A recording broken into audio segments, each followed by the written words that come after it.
Ghislain realized that the man had minimized the attack's damage by directing his mana to the critical area. Frank adopted a combat stance and questioned the origin of Ghislain's unusual swordsmanship. With a menacing smile, he promised that Ghislain would meet his end here. Shoving Ghislain backward, Frank mocked his meager mana, confidently assuring him of defeat. However, Ghislain's smile in response unsettled Frank. Puzzled, Frank hesitated, giving Ghislain the opportunity to parry his sword and disrupt his balance. Ghislain followed up with a swift kick to Frank's face, forcing him to retreat. Wiping the blood from his mouth, Frank smirked and reminded Ghislain that such attacks were futile against his reinforced mana. Yet moments later, Frank coughed violently and collapsed to his knees, bewildered by the unexpected potency of Ghislain's attack.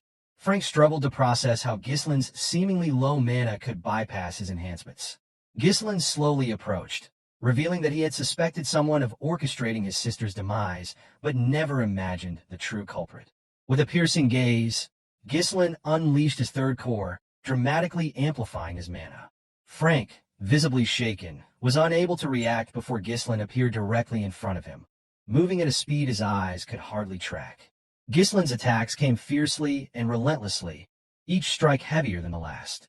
Despite his best efforts, Frank's arms grew numb under the barrage, and his sword was nearing its breaking point. Frank tried to regain his footing, reminding himself that excessive mana bursts typically had limited effects. However, Ghislain's surge defied his understanding. It was as if the young man had transformed entirely. Ghislain, noticing Frank's faltering defense, shattered the assassin's weapon with a decisive strike. Without hesitation, he followed through with a heavy blow to Frank's body, driving his sword deep into the assassin's torso. Frank cried out in agony, but Ghislain silenced him by gripping his throat and pinning him against the wall. Keeping his blade embedded, Ghislain demanded answers, insisting that Frank reveal who had ordered the assassination. Refusing to cooperate, Frank produced a hidden blade and vowed to take Elena with him, unwilling to go down without inflicting further harm. Before he could act, strings wrapped tightly around his wrist, halting his movement. Ghislain, controlling the strings, warned Frank against making any rash decisions. With a cold, unwavering stare, Ghislain proposed a deal, promising to sheath his sword if Frank complied and refrained from further resistance.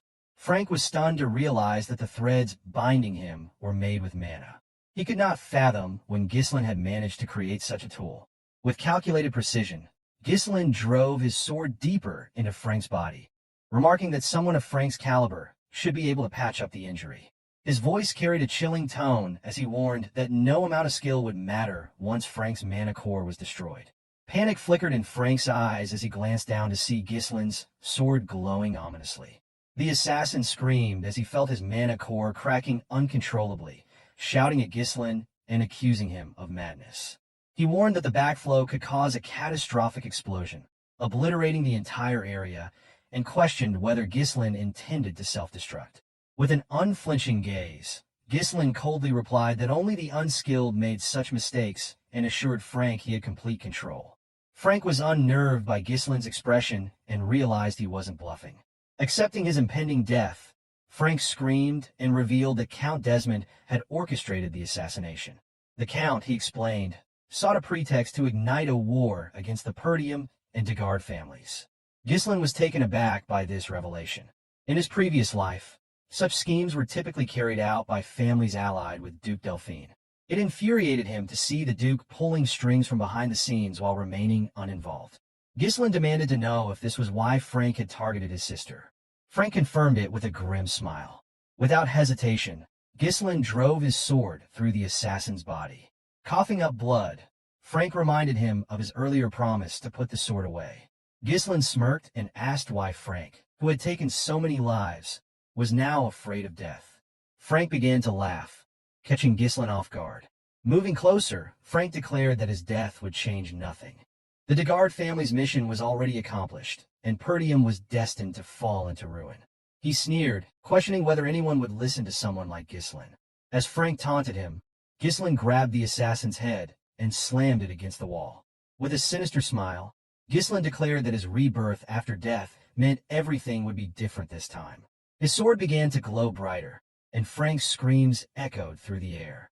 A burst of energy erupted from Frank's mouth and exploded in the sky like fireworks.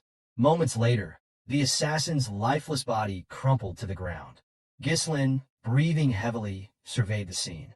The bodies scattered around, and his unconscious sister's sleep peacefully confirmed the carnage. Satisfied that no one else was nearby, he discarded his sword, took a deep breath, and collapsed to his knees, coughing up blood. Wiping his mouth, Ghislain muttered that detonating 3 mana cores had once been effortless for him as the Mercenary King. Steeling himself, he rose and vowed not to fall here. Heading to a nearby building, he kicked the door open and found 2 bodies inside. In his previous life, a 3rd body had been discovered here alongside Elena's.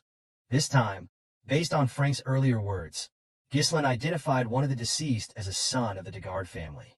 The boy had been murdered alongside his escort knight, their deaths staged to frame Elena as the killer. Ghislain moved the bodies, aware that revealing them would almost certainly spark a war. Deciding to eliminate all evidence, he took out a firecracker and set the building ablaze. With the flames consuming the damning proof, Ghislain carried his sister and began walking away. Determined, he promised himself that his enemies would never succeed in their plans. Unbeknownst to Ghislain, a figure hidden in the trees observed his every move. After watching for a moment, the person disappeared into the shadows. So, friends, this chapter comes to an end. What will happen next? We'll uncover it in the next chapter. Don't forget to rate this chapter out of 10 in the comments. We'll see you in the next video. Until then, take care and goodbye. Don't forget to like the video and subscribe to the channel.